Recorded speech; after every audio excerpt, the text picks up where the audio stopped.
ඔය දැනට රශයාවල ඉන්න ස්ටඩන් කෙනෙක් නම් එහෙම නැත්තං වා රශයාවලට එන්න ඉන්න ස්ටඩන් කෙනෙක් නම් ඔය අනිවාරෙන්ම දැනගන්න ඕන කාරණයක් තියෙනවා.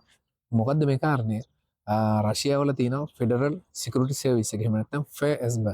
ඉතින් මෙන්න මේ ආයතනය හරහා තහවුරු කරලා තියෙනවා සීමා ආරක්ෂක නිලධාරීන්ට ඔයාගේ තියෙන ඕනෑම ඉලෙක්ට්‍රොනික උපකරණයක්, ඒ කියන්නේ උදාහරණයක් විදිහට දුරකථන, ලැප්ටොප් වගේ ඒවා අන්ලොක් කරන්න ඉල්ලලා හිටියොත් අනිවාර්යයෙන්ම ඔයා ඒක ඇක්සෙප්ට් කරන්න ඕනේ. එහෙම නැත්නම් ඔයා ඒක ප්‍රතික්ෂේප කරොත් ඔයාට රශියාවේ සාමාන්‍ය නීතිය යටතේ රුබල් 5000 සිට රුබල් 7000 දක්වා දඩයක්, එහෙම නැත්නම් දවස් 15ක පරිපාලන අත්අඩංගුවේ ඉන්න සිද්ධ වෙනවා. ඒක නිසා අනිවාර්යයෙන්ම ඉතින් මේක තාම ස්ථිර කරපු දෙයක් නෙවෙයි. ඉතින් ඒගොල්ලෝ බලාපොරොත්තු වෙනවා මේ නීතිය අනිවාර්යයෙන්ම විදේශික ශිෂ්‍යයන් වෙනුවෙන් ඉස්සරහට අරන් ඉන්නේ. ඒක නිසා අනිවාර්යයෙන්ම ඔයාලගෙන් කවුරුම හරි ෆෙඩරල් සමාජිකයෙක් රශියාවල තියෙන පොලිසියෙන් හරි කවුරු හරි කෙනෙක් ඇහුවොත් මේ වගේ දෙයක් අනිවාර්යයෙන්ම ඒක ඇක්සෙප්ට් කරන්න ඕන.